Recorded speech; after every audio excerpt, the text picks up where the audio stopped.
नमस्कार, मैं अखिल श्रीवास्तव एक बार फिर आप सबका स्वागत करता हूं आर एक्सप्रेस के खास शो होगी मुद्दे की बात में।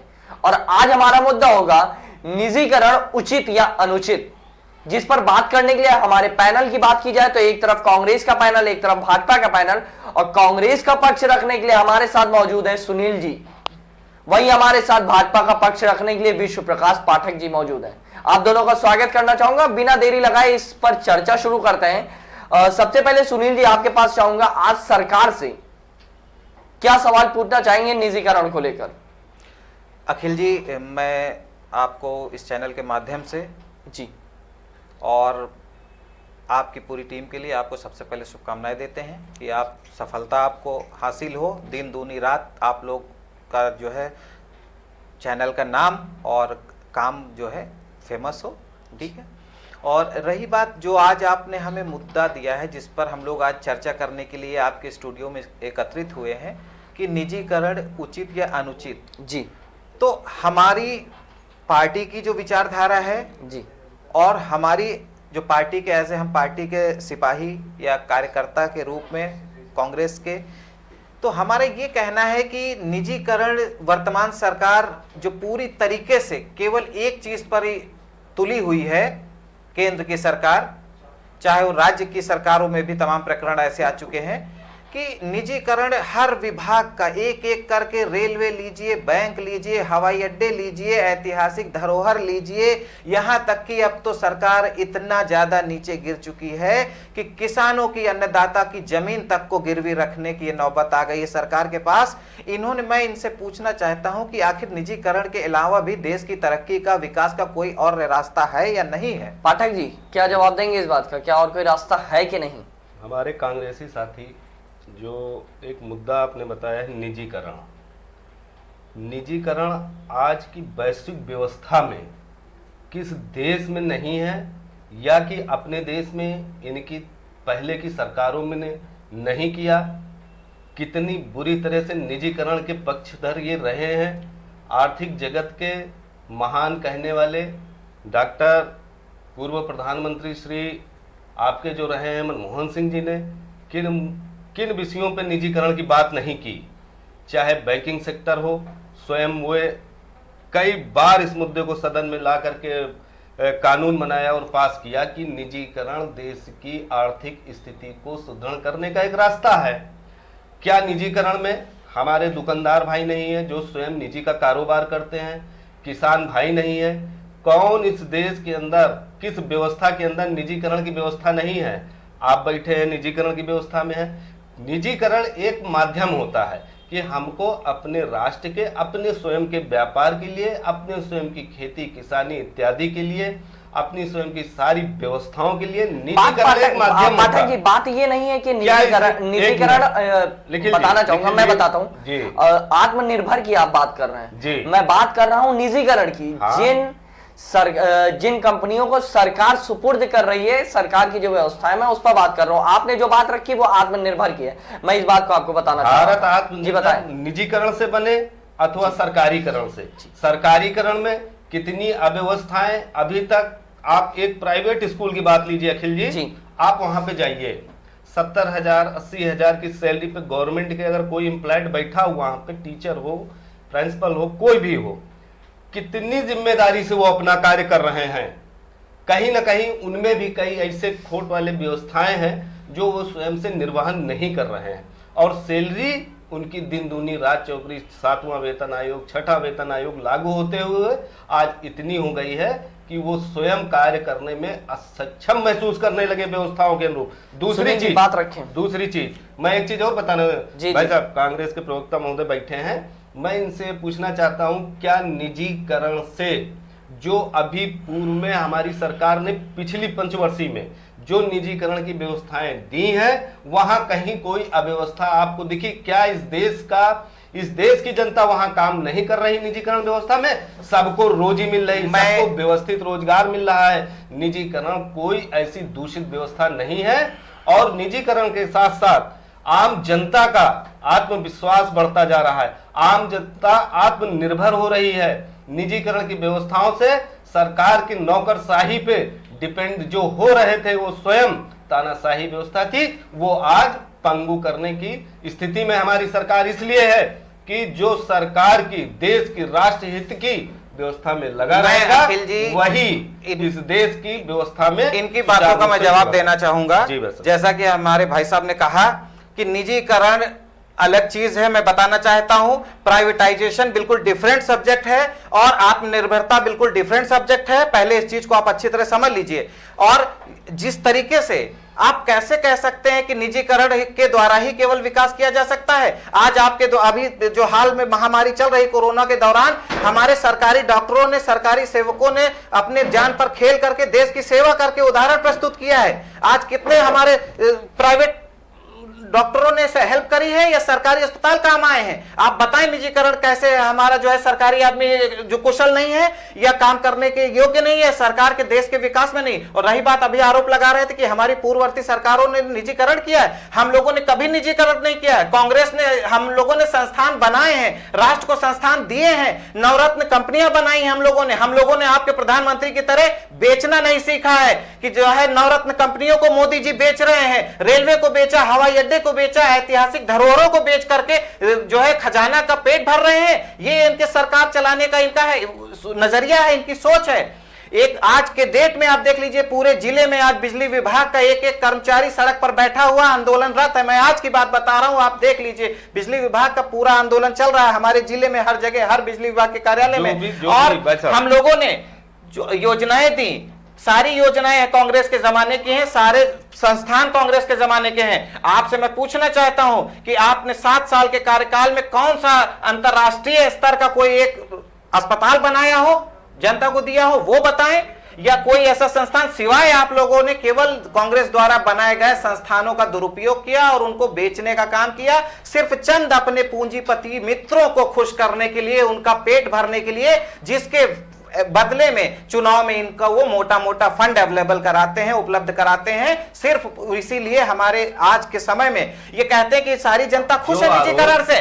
कैसे खुश है, मैं पूछना चाहता हूं, कैसे खुश है? जिस किसान के लिए, हमारे अन्नदाता के लिए इन्होंने कानून बनाया, बिल लाए हैं, लोकतंत्र का गला घोट करके, आज वो किसान ही इनसे नाखुश है। और सबसे बड़ा प्रमाण इस चीज का यह है कि इनकी कैबिनेट मंत्री इनसे नाखुश है। अगर किसानों का हित होता इस निजीकरण में या इस बिल के माध्यम से जो कृषि क्षेत्र में ये ला रहे हैं, तो इनकी कैबिनेट मंत्री इनको छोड़कर ना जाती, इस्तीफा ना देती। आज इनकी मंत्री भी जो है किसानों के साथ खड़ी हुई है जाकर के, किसानों के हितों की रक्षा के लिए। इससे साफ जाहिर हो जाता है कि ये सरकार किसानों को, निजी घरानों को बेचने का काम कर रही है अपने निजी स्वार्थ के लिए।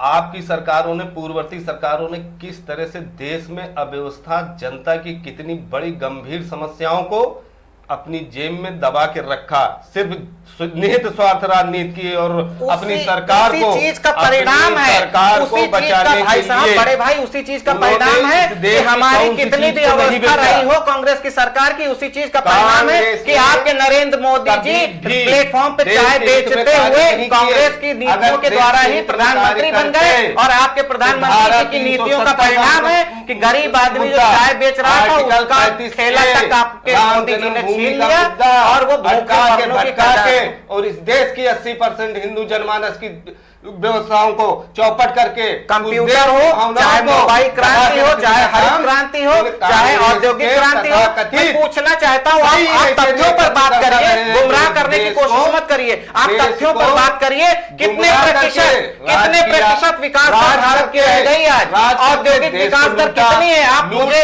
आंकड़े बताएं। सरकारी, आप सत्ता में हैं, अरबों रुपए का फंड जो है अपने कोष में जमा करवाया। हमारे सरकार के समय में तो विकास दर 8% थी, 9% थी, जबकि आप कहते हैं कि व्यवस्था अच्छी नहीं थी। आपके व्यवस्था में रामराज कायम है, उसके बावजूद निगेटिव में चली गई जीडीपी। किसान कटोरा लेके भीख मांग रहा है, नौजवान थाली बजा रहा है, और आप बता रहे हैं सरकार थी आपके द्वारा ही, आपकी पार्टी के कांग्रेस के नेतृत्व के सरकार के द्वारा हम लोगों ने हमेशा देश को बनाया है, देश का निर्माण किया है, हम लोगों ने देश का नाम रोशन किया है। आपके प्रधानमंत्री की तरह, हमारी देश की सेना, आपके प्रधानमंत्री की तरह उनके संस्थानों को बेचना नहीं सीखा कांग्रेस ने। चलिए आप दोनों को रोक रहा हूं, आप दोनों को रोक रहा हूं। कांग्रेस की पूर्ववर्ती सरकारों ने लगातार किया है। पाठक जी, 2014 में, अखिल जी एक मिनट, 2014 के पहले देश के अंदर आयुध नहीं था, सेना के लिए व्यवस्थाएं नहीं थी, सेना के लिए वर्दी नहीं थी, वन रैंक वन पेंशन की व्यवस्था ऐसा बिल्कुल नहीं है कि आपकी सरकार से पहले इनके अनुसार तो 14 से पहले न हिंदुस्तान में कपड़ा था, न कोई खाना खाता था, न लाइट जलती थी, न बस चलती थी, न ट्रेन चलती थी, न हवाई जहाज थे, न सेना के पास कोई मिसाइल थी, न रॉकेट थे, है ना। सब कुछ 14 के बाद आकाश से प्रकट कर दिया है मोदी जी ने। सारे संस्थान हमारे बेच बेच के ऐसा देखे। झूठ बोलना बंद करें, आप लोग झूठ को बेचना बंद करें। जनता जाग चुकी है, समझ चुकी है, गुमराह नहीं होगी बिल्कुल। और आप लोगों ने तो सिर्फ एक चीज सीखा है, जो अभी कल अटल टनल का उद्घाटन करते हैं मोदी जी, मैं याद दिलाना चाहता हूं अपने बड़े भाई को और पूरे सबूत के साथ कहना चाहता हूं कि उसका उद्घाटन 2010 में यूपीए सरकार में सोनिया गांधी जी ने उसका उद्घाटन किया था रोहतांग टनल के नाम से। आप जाकर के सरकारी दस्तावेजों में फोटो देख ले, खंगाल ले। आपका तो यही नियम है, अपना कुछ बनाना नहीं, कांग्रेस के द्वारा बनाए हुए संस्थानों को बेचना, जो योजनाएं पूरी हो गई उनको पीता काटना। और उस टनल की दूरगामी सोच हमारे माननीय प्रधान नहीं, आप बताइए ना कि वो रोहतांग टनल के नाम से उसका उद्घाटन पहले हो चुका था या नहीं हो चुका था? हमारी सरकारों ने देश की सीमाओं की सुरक्षा के लिए का उद्घाटन यूपीए सरकार में हो चुका था, नहीं हो चुका था? मैं आपसे पूछना चाहता हूं, किसी भी तरह की उसका नाम बदल के आपने अटल सुरंग कर दिया। व्यवस्थाओं में कमी आड़े नहीं आने दी। इसी तरीके से सरकारों का आज एक संकल्प था, जो आप लोग जो पूरे तरीके से बॉर्डर एरिया में आप बिल्कुल जनता को, हमारे कर्मचारी को, हमारे नौजवान को बिल्कुल आप बर्बाद करने पर तुले हुए हैं। इसका जवाब आने वाले समय में यहाँ की जनता, यहाँ का नौजवान, यहाँ का किसान देगा। मैं सीधी बात कह तो रहा हूं कि आप मुझे आंकड़े बताएं कि आपके कुशल नेतृत्व के शासन में आप ये जो विकास दर हमारी गर्त में गई है, इसके लिए जिम्मेदार कौन है? पाठक जी, एक सवाल सीधा सा, क्या निजीकरण आरक्षण को खत्म करने की कोई एक नीति और कूटनीति का रूप ले रहा है? सीधा सवाल। आरक्षण तो खत्म करना ये संविधान और संविधान में निहित कानून के और व्यवस्थाओं, ये संसदीय व्यवस्था के हाथ में है जी। किसी का आरक्षण खत्म करने की मेरी सरकार ने कोशिश कभी नहीं की। इवन 10% आरक्षण सरकार बनने से पहले दावा भी हुआ था। सवर्णों को दिया गया, जो निर्धन, गरीब, दलित एकदम समाज से दबे हुए उन लोगों को एक व्यवस्था दी गई। मेरी सरकार ने कभी भी सुनील जी, क्या ये व्यवस्था दी गई है? करने की व्यवस्था नहीं। क्या ये निजीकरण की एक प्रक्रिया जो आज आप कह रहे हैं, एक मिनट मुझे समय दे, मैं अपना पक्ष रखना चाहता हूँ। बात रखिए सुनील, देखिए जो है आज आपको संविधान ने जो दलितों को, वंचितों को जो संविधान ने आरक्षण के तहत जो व्यवस्था की थी, जिससे कि गरीब आदमी, पिछड़ा आदमी, दबा कुचला आदमी मुख्यधारा में शामिल हो सके, ये के द्वारा आरक्षण को समाप्त करने की बिल्कुल एक सोची समझी साजिश है, जिससे कि दलित, गरीब और मजदूर का बेटा कभी जो है ऊपर ना आ सके, इनके बराबर ना आ सके। ये इनकी दलित मानसिकता का प्रतीक है, जिसकी इनकी सोची समझी साजिश है, जिसके कारण ये निजीकरण पे उतारू है, जिससे कि हम लोगों को, हमारे समाज को और करोड़ों की संख्या में जो दलित वंचित लोग हैं, जो मुख्य धारा में आगे ना आ सके, उनको रोकने का, शिक्षा के क्षेत्र में चाहे रोजगार के क्षेत्र में रोकने का इनका पूरी ये कूटनीतिक षड्यंत्र है इस सरकार का। आज हमारे माननीय प्रधानमंत्री जी, मुख्यमंत्री जी जिस तरह से दलितों को, वंचितों को कितना राशन आप इस महामारी के दौरान देखिए, वो सरकार का कर्तव्य है। महामारी के दौरान अगर गरीब आदमी को राशन सरकार दे रही है तो वो एहसान नहीं कर रहे हैं मोदी जी, वो एहसान नहीं कर रहे हैं। आप 5 किलो गेहूं के लिए एहसान जता रहे हैं जनता पे। ऐसी सरकार पे धिक्कार है जो कि महामारी के दौरान 10 किलो गेहूं के लिए आप एहसान जता रहे हैं गरीब जनता पर। नहीं रहा, वरना हिंदुस्तान की जनता करोड़ों की संख्या में भूखे मरने की स्थिति आती। जिस तरह से कांग्रेस के लोगों ने, पूर्ववर्ती लोगों ने इस देश की व्यवस्था को, गरीब जनता कांग्रेस को लूटा है, जो 60 सालों में कांग्रेस ने किया। आप एक तरफ सवाल करते कांग्रेस ने क्या किया, और आप जो कुछ बेच रहे हो उसमें से एक चीज आपने बनाई हो तो बताएं। सभी चीज जो आज आप मोदी जी बेच रहे हैं वो सभी कांग्रेस का बनाया हुआ है, कांग्रेस ने नहीं दिया। पाठक जी, निजीकरण के 3 पॉजिटिव फेज बता दीजिए एक लाइन में। 3 पॉजिटिव फेज, 3 बता दीजिए। ये आपको अवगत करा दें कि जब भी कोई व्यवस्था निजीकरण के हाथ में जाती है जी, और उस व्यवस्था को संचालित करने की जो प्रक्रिया होती है जी, वो एक स्वयं व्यक्ति या एक कर्मचारी जो होता है या जो संस्था होती है उसको 100% दुरुस्त करके अपनी व्यवस्थाओं को सरकार को देती है, जनता को देती है जी। जनता उससे लाभ लेती है जी। जनता उसका जो है स्वागत करती है, सम्मान करती है जी। वो कहती भी है। आज आप कभी कभी देखिए सरकारी सर कर्मचारी स्वागत करती है तो अभी एक ट्रेन भी तो चलाई गई थी। कौन सी? हाँ, तो वो भी उसकी व्यवस्थाएं आप देखिए। हाँ, कहीं उसमें कहीं जो ट्रेन की हॉस्टेस थी उन्होंने आरोप लगाया कि उनके साथ आपत्तिजनक चीजें की गई। तो क्या ये व्यवस्था जी बताएं। वो व्यवस्था भाई साहब, हाँ बताएं। कोई व्यक्ति की एक विशेष सोच की हो सकती है, मगर अब ये कहो कि निजीकरण में सभी ऐसी व्यवस्थाएं हो तो ये मैं मानने को तैयार नहीं हूँ जी। वो व्यक्ति मानने को तो भाजपा कोई कुछ चीजें तैयार नहीं है मानने को तो आप कभी तैयार ही नहीं होंगे कि सही नदी रायबरेली के सही नदी पे जो पुल बना है वो जर्जर हालत में, मानने को तो वो भी तैयार नहीं है। तो मैं मानने मनमानी की बात ही नहीं कर किलोमीटर का जाम लगता है। दूसरा पॉइंट रह गया सुनील जी, रुकिए, दूसरा पॉइंट रह गया आपका, दूसरा पॉइंट बताएं। हाँ, दूसरा पॉइंट भाई साहब ये होता है अखिल जी कि देश की जो भी व्यवस्थाएं ऊपर से नीचे तक चलती हैं उस पे गवर्नमेंट की, सरकार की एवं अधिकारियों की बराबर दृष्टि और नजर बनी रहती है। आप संस्था को सौंप देंगे तो अधिकारियों की नजर डायरेक्टली कैसे बनेगी, इसका जवाब मैं चाहूंगा। संस्था कहीं की जवाबदेही देगी कि नहीं देगी कि वो मनमाने तरीके से अपने कार्य को निर्धारित करेगी? अभी एक व्यवस्था ठीक है, अभी सामने उदाहरण दे रहा हूं। एनएचआई को मिला था टेंडर, एनएचआई ने पुल बनाया, कौन सा? रायबरेली का लालगंज बाईपास। अब आपके ही नेता इस बात को कहते हैं कि जब तक ये टेंडर पूरी तरह कंप्लीट नहीं होगा तब तक इस पुल पर जवाबदेही नहीं ले सकती सरकार जी। तो फिर कैसे मान ले कि सरकार का बस चलता है प्राइवेट संस्थानों पे? एनएचआई कार्यदायी संस्था जो भी है वो तो अपना पूरा करके देगी, पूरा करके दिया, आप सुविधा उठा रहे होंगे उसकी भुगतान। अरे भाई उसका भुगतान रुकेगा सर, भुगतान तो सरकार को देगी, जनता को सुविधा क्या मिला? मैं सीधा सवाल सीधा जवाब करता हूँ, आपको पता है। अभी इसी पुल के विषय में आपने जो अभी इससे पहले भी एक डिबेट करी थी जी, तो उसमें माननीय मुख्यमंत्री जी ने संज्ञान लिया है और उसके विषय में गहन चर्चा भी हुई और उसको बहुत जल्दी उसका निस्तारण भी होगा और वो पुल का निर्माण और ये जो जाम की स्थिति है और ये जो नेशनल हाईवे का निर्माण है ये भी शायद मेरी सरकार में बहुत जल्द पूरा हो जाएगा। और ये आप क्या रखा है वो आने वाला समय ही बताएगा। अभी तीसरा पॉइंट आप करेंगे। हाँ, तीसरा पॉइंट मतलब भाई साहब ये है कि उससे रोजगार के अवसर भी कहीं ना कहीं पनपते हैं जी निजीकरण में जी। जो व्यवस्थाएं एकीकृत हाथ में रहती थी और एक व्यवस्था के तहत कार्य होता था जी, तो कहीं ना कहीं बट करके आम लोगों तक पहुंचेगा और आम लोग उसका फायदा उठाएंगे। ये तीसरी। सुनील जी, क्या लगता है जिस चश्मे से पाठक जी देख रहे हैं निजीकरण के ढांचे को, वो चश्मा साफ है? सीधा सा सवाल। मैं बिल्कुल इनसे संतुष्ट नहीं हूं और जो चश्मा ये जिस चश्मे से ये हमको दिखाना चाहते हैं, हमको, आपको और भारत की जनता को जी, वो चश्मा कतई हमको स्वीकार नहीं है। निजीकरण से पहली चीज तो हमारे देश के श्रमिक का, कर्मचारी का आर्थिक, मानसिक और सामाजिक शोषण होगा जी।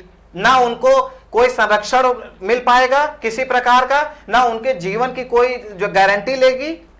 निजी कंपनियां कोई गारंटी नहीं लेती श्रमिकों के साथ दुर्घटना होने की, जबकि सरकारी कर्मचारी की तो पूरी जीवन के रहते हुए और जीवन के बाद भी उसके परिवार की जिम्मेदारी होती है कि उसने हमारे लिए काम किया है। जबकि और दूसरी चीज आप बोल चुके हैं, मेरा समय ना दे तो अच्छा होगा। गलत तथ्य देंगे तो उस बीच में सुनील जी तीसरा पॉइंट आपका बाकी। और दूसरी चीज, निजीकरण से ये पूरी तरीके से हमारी जो लोकतांत्रिक व्यवस्था है उसको ध्वस्त करना चाहते हैं, पूंजीवादी अर्थव्यवस्था को भारत के अंदर लाना चाहते हैं। उसी रास्ते को प्रशस्त करने के लिए ये निजी पूंजीपतियों हाथों में प्रत्येक सेक्टर को बेच रहे हैं, जिसका जीवंत प्रमाण है कि हर क्षेत्र का हमारा कर्मचारी, और चाहे किसान हो, चाहे वो कर्मचारी हो, चाहे वो असंगठित क्षेत्र के हो, लोग विरोध कर रहे हैं, प्रदर्शन कर रहे हैं। ये इसके प्रमाण पूरे देश में आपको मीडिया के माध्यम से प्रतिदिन दिखाई दे रहे हैं। पाठक जी, अगर निजीकरण के इतने फायदे हैं तो लोग धरने पर क्यों हैं? पहला सवाल। दूसरा सवाल, अगर धरने पर है और सरकार को लगता है कि गलत तरह धरना हो रहा है जी, सरकार को अगर लगता है तो सरकार क्यों जाके उनको समझाने का काम नहीं करे? क्या उसका दायित्व नहीं, या उसको अब जनता की कोई चिंता नहीं? दो सवाल, दोनों के जवाब कम शब्दों में।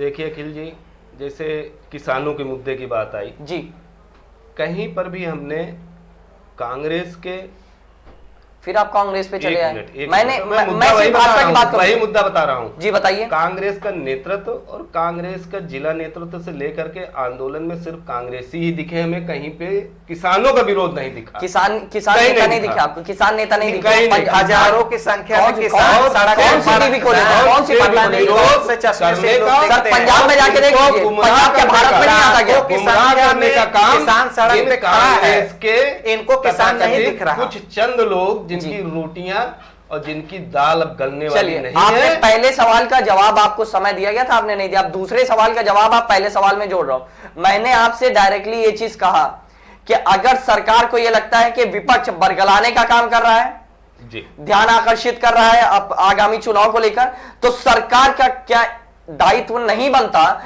कि वो रायबरेली की जनता या जो लोग इस बात से असंतुष्ट हैं उनको संतुष्ट करे? क्या सरकार का दायित्व नहीं?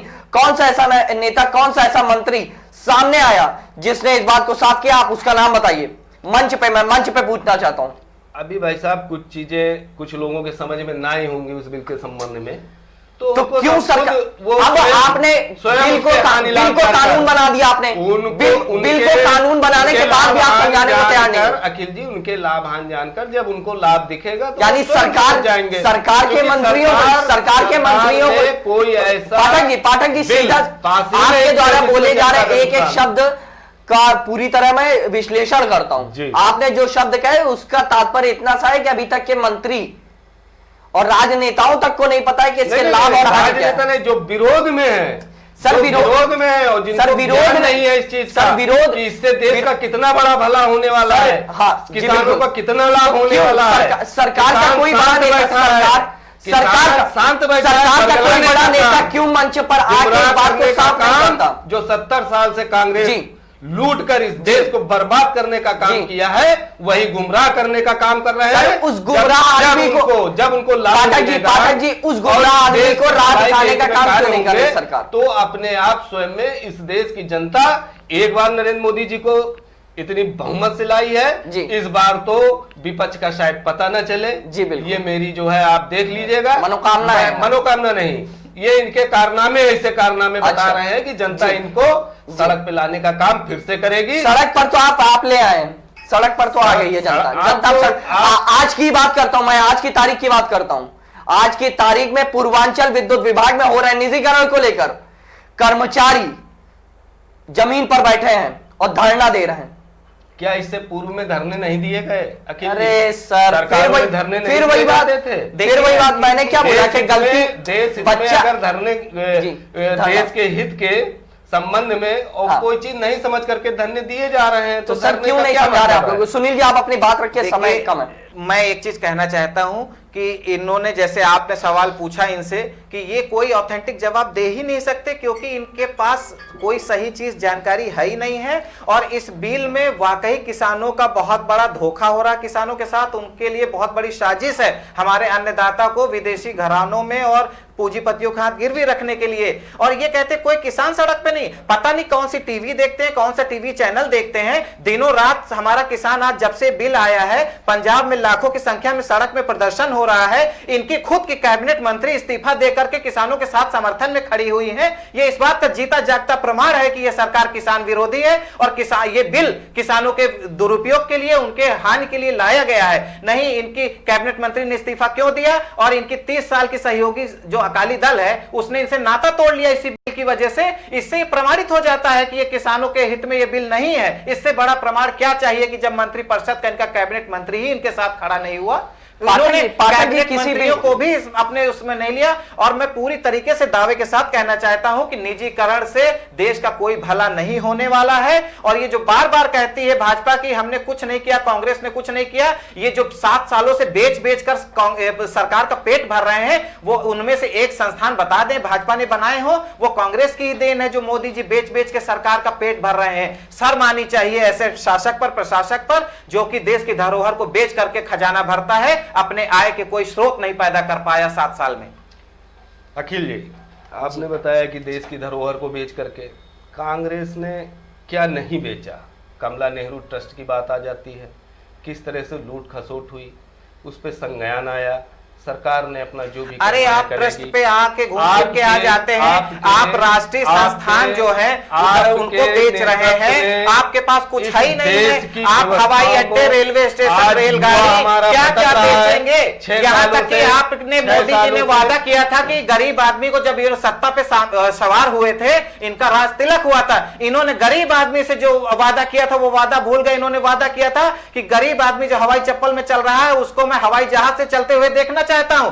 आज अभी चंद दिनों पहले उस हवाई चप्पल से चलने वाले मजदूर श्रमिक भाई की हवाई चप्पल भी छीनने का काम इस सरकार ने किया है। ये गरीब विरोधी है, दलित विरोधी है, ये कर्मचारी विरोधी सरकार है, ये युवा विरोधी सरकार है, ये रोजगार विरोधी सरकार है। ये सारी चीजें प्रमाणित हो चुकी हैं। अभी पिछले महीने ही बेरोजगार युवाओं पर इन्होंने लाठी चलवाई, डंडे चलवाए। जब बेरोजगारों ने इनको वोट दिया, इनको सत्ता सौंप दी, तब तो इन्हें बड़ा अच्छा लगा, लेकिन उन्होंने इनको उस समय नजर नहीं आया कि कल के रोजगार, अपनी पेट की रोटी के लिए मुझसे रोजगार भी मांगेगा। और इनके प्रधानमंत्री जी ने प्रतिवर्ष 2 करोड़ रोजगार देने का वादा किया था और 14 करोड़ रोजगार हिंदुस्तान में प्रतिवर्ष छीनने का काम मोदी जी ने किया है। इससे बड़ी शर्म की बात क्या हो सकती है? झूठ बोलना, झूठ बेचना बंद करें। वास्तविकता से जनता अवगत हो चुकी है। किसान, मजदूर, नौजवान, हमारा कर्मचारी सभी शोषित और पीड़ित है। आज सब सड़क पर मजबूरन आपके लिए खड़ा हुआ। इसके जिम्मेदार आप हैं, ना कि विपक्ष है, ना कि कांग्रेस पार्टी है। इसको आपको स्वीकार करना पड़ेगा,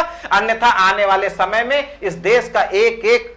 सुनील जी, किसी बिल को पारित करके कानून में तब्दील करने के लिए क्या क्या नियम होते होंगे? देखिए, सबसे पहली चीज तो सदन में चर्चा। जब बिल लाया जाता है सदन में, तो सदन में चर्चा होती है। उस पर जो भी विपक्षी पार्टियां हैं, जो भी दल हैं, उनको एक मत लिया जाता है, उनके बीच चर्चा की जाती, तब वो टेबल पे रखा जाता है बिल।